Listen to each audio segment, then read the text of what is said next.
Welcome to WordWise as we delve deeply in the Word of God to determine what it means and how to apply it to our lives. Today we're continuing on with a few divine appointments that Jesus had. In this case, Mary. Last week we met her sister Martha, and now we're going to see how Jesus interacts with Mary. Both of these sisters have gone through difficult time. They lost their brother, their close friend. Their brother Lazarus has passed away, and Mary and Martha are grieving this loss. And in the midst of that, they're still exercising their faith in Jesus. They believe in Jesus, but they're wrestling with some doubt. They're wrestling with some pain, some suffering caused by this situation.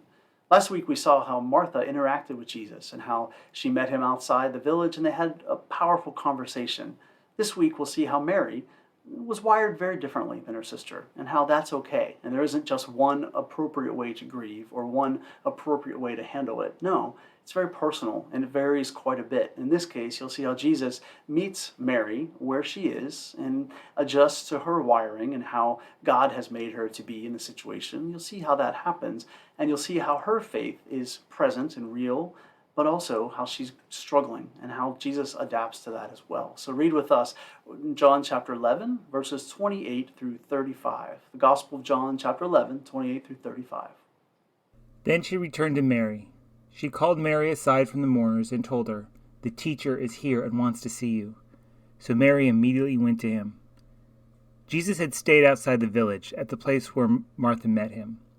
When the people who were at the house consoling Mary saw her leave so hastily, they assumed she was going to Lazarus' grave to weep.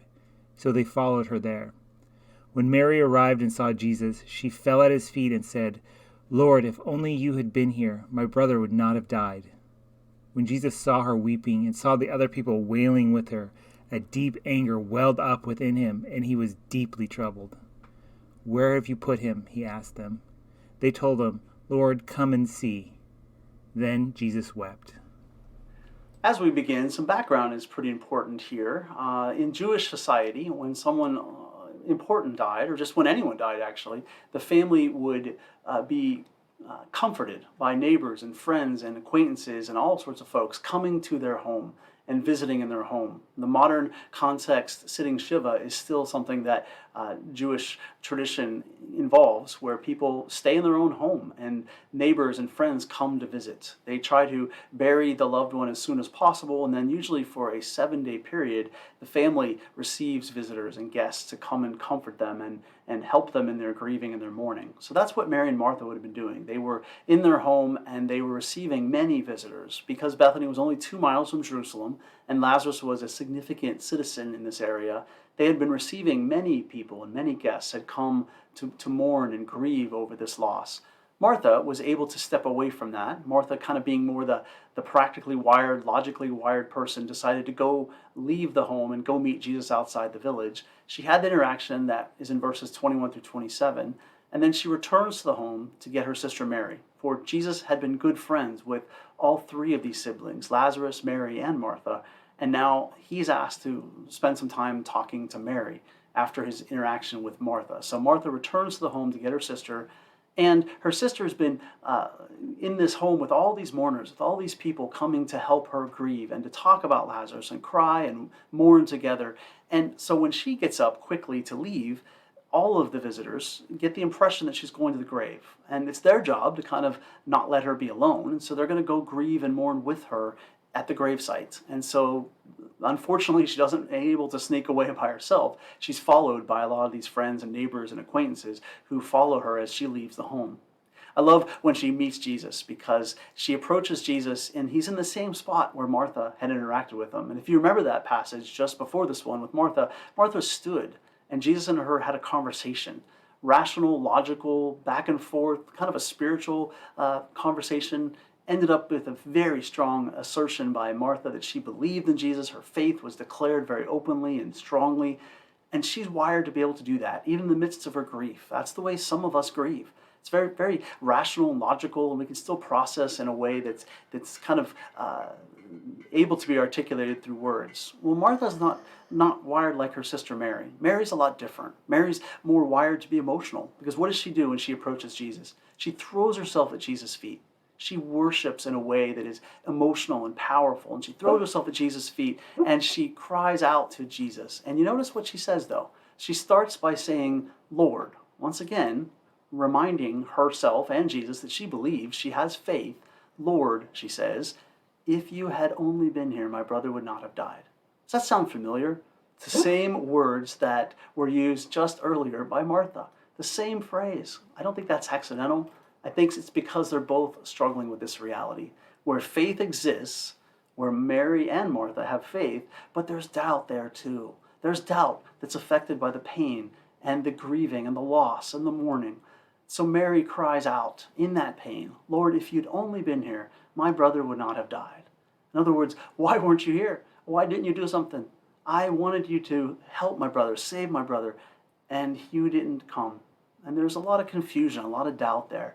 And in the midst of that statement, she must get overwhelmed by her emotion, and she cries again. She weeps again. And those around her see the weeping, and they start joining her as well. They're mourning with her. They're weeping. They're wailing. And that's just the reality. She can't go on. She can't have a logical conversation with Jesus. She's not wired that way. She's wired to express her emotions, and she's expressing them. And Jesus doesn't condemn her. He doesn't tell her to get up on her feet and have a conversation like your sister did. No, that's not what he does. And he doesn't expect her to be different than she is. He meets her where she is. He meets her in her need and interacts with her in the way that she needs for this moment, just as he did with Martha earlier. He meets wherever they are in their need, in their situation, and he responds accordingly. So Jesus meets her in this need, and he doesn't expect her to have some conversation with him like Martha did. In fact, he just lets her weep and comforts her in the midst of that. In verse 33, though, it's rather an interesting verse. It's rather a difficult verse. Because when Jesus sees Mary weeping, when he sees the crowd, the friends, the neighbors, the acquaintances all weeping and wailing at this terrible situation where Lazarus has died, and there's so much pain and there's so much loss, Jesus reacts in an interesting way. The Greek there is a difficult word to translate. It can be translated indignant. Jesus got indignant. He felt anger. The NLT here translates it, he felt a deep anger. Now, who's he angry at? What has caused him to be angry? That's an interesting question. Most likely, he's not angry at Mary. He's not angry at the crowd. He's not angry at them for grieving. No, he's shown no sign of rebuking or condemning them for that. So it must be something else. What's he angry about? He's deeply troubled in his spirit, verse 33 also says.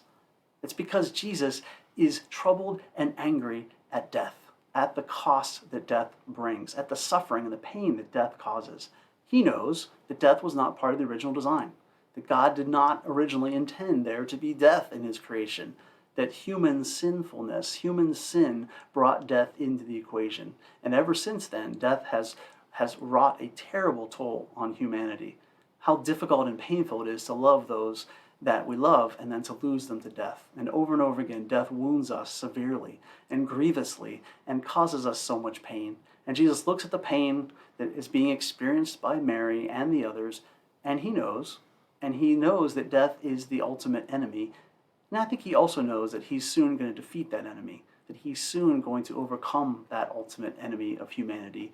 But in this moment, he feels their pain, he understands their sorrow, and he is angry at death being such a terrible, terrible force for us humans.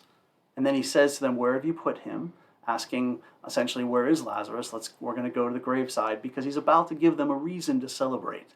That comes a little bit later. But then we get to a famous verse, verse 35. Then Jesus wept. Why did Jesus weep? That's a question that has maybe not occurred to you, but why did he weep? Now, the obvious answer that even the crowd comes up with is, well, he misses Lazarus. He misses his friend Lazarus. He's grieving the loss of Lazarus. He's weeping like everyone else is weeping. But that's not the case, because Jesus has already predicted earlier in the chapter, this illness will not end in death. He's already told Martha that your brother will rise again. Jesus knows he's about to call Lazarus out of the grave, and resurrection is going to happen. So that's not why he's weeping. He's not weeping because he misses his friend Lazarus. It's connected to verse 33. The context is so important. Jesus weeps because we weep. Jesus expresses that sorrow that just comes naturally after the anger. He's angry at death. He's angry at the toll that death brings to us, the cost that it causes us so much pain. And then because he's feeling that pain, because he's connecting in such an empathetic way with us, because he is one of us and feels that amazing connection and is expressing his full humanity here, he weeps because we weep. He weeps because we are crying. And Mary is crying, and so many others are mourning over the loss of Lazarus. So Jesus wept because we weep. That reality has been a great comfort to me, and I think it can be a great comfort to all of us, that you're not alone in your sorrow and grief. And when those sorrow and suffering and grief causes you to doubt, you're not alone in that doubt either. Jesus will help you. Jesus will meet you in that place. He'll meet you wherever you are, and he'll help you to trust him. And he'll help you to step into this pain and sorrow and understand that though you walk through the valley of the shadow of death, you don't need to be afraid. You don't have to fear the darkness or the evil or the loss. That you are not alone in the midst of that. Jesus is with you, and he'll comfort you, and he'll bring you through it. And you will continue to walk step by faith through the valley of the shadow. And God will always be with you and will never let you go. And that's a great comfort, and that he understands what you're going through. That's an even greater comfort.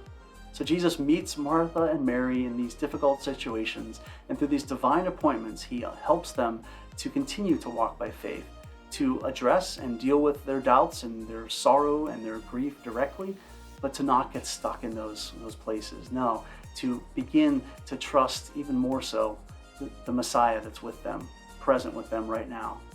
So brothers and sisters, as we continue to walk together in faith, I urge you to dig deeply into the Word of God and find the comfort there, and find the presence of God is with you also. And thank you for joining us today.